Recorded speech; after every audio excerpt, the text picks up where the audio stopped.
this cotton Bunchytop video, we'll look at the symptoms, spread and management. It is a collaboration between the D&D Cotton CRC team and CSIRO, New South Wales DPI and Queensland DD. Murray, so what are the symptoms of cotton Bunchytop? Okay, symptoms of Bunchytop include short internodes on the plants, reduced leaf size, and quite often this premature reddening around the margins, which earlier in the symptoms would be pale angular patterns around here, and then the reduced size of the bulbs. So if we compare a healthy plant on the left here, which has got quite large bulbs which are about to open, and the much reduced bulb size on the infected plant on the right. Can you tell us how the virus is spread into the crop and around the crop? Yeah, the cotton Bunchytop virus is transmitted specifically by aphids. We know that it's efficiently transmitted by cotton aphids, Aphids cassipii.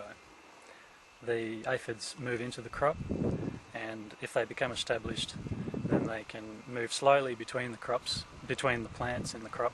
But if the density of aphids reaches a certain point, they become winged and they can move much more quickly and larger distances.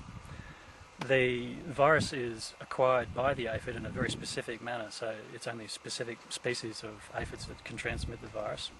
It's acquired quite quickly, in a matter of minutes, maybe 5 minutes. The aphid can acquire the virus from an infected plant, and then if it moves onto a healthy plant, it takes about 1 hour for it to transmit the virus into the healthy plant. It will then take 3 to 5 weeks for symptoms to become obvious. So you have this lag period between infection and symptom development. Is there any chance that there is any other insect involved in vectoring or spreading cotton Bunchytop?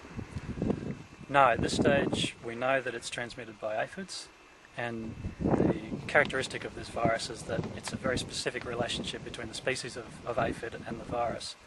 So we know it's transmitted by cotton aphid, Aphids cassipii. It may be transmitted by other species of aphids that we don't know of yet, but there's no chance that it could be possibly transmitted by any other insect. So Murray, how does the virus survive in the environment?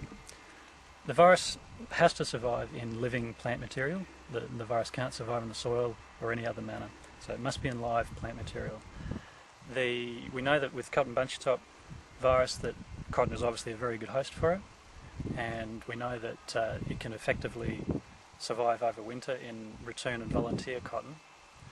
There may be other alternative hosts. We know that one possible alternative host is marshmallow weed, Malva parviflora, and there may be other species that we're investigating what they may be at the moment.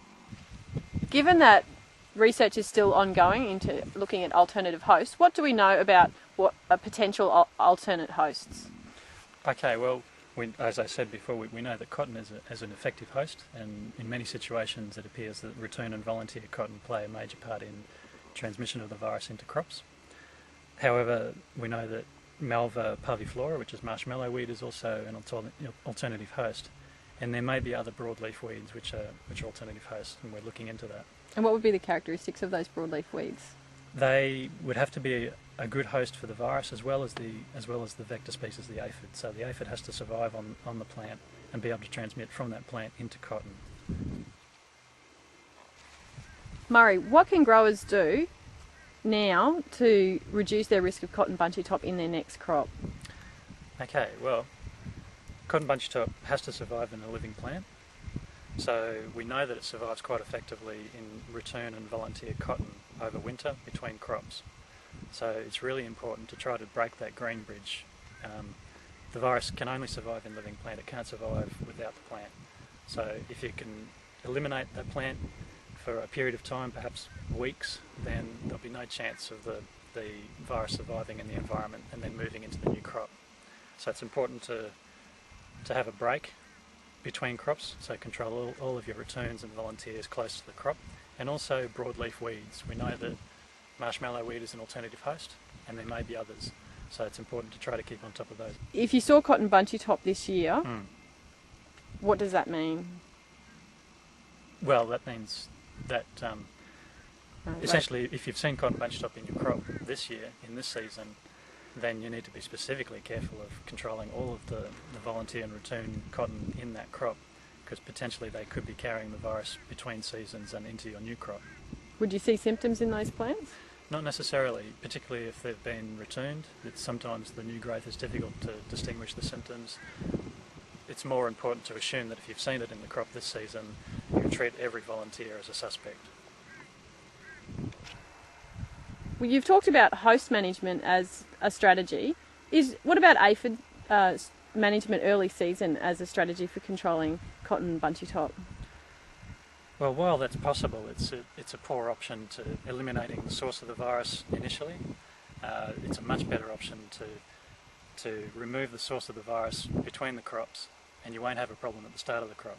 If you take the risk of leaving volunteers and ratoons around the crop, which potentially could be harbouring the aphids as well as the virus, you're really going to struggle to keep on top of controlling the spread of the disease in the crop, and running a great risk of developing resistance to insecticides if you start early trying to control aphids in crop.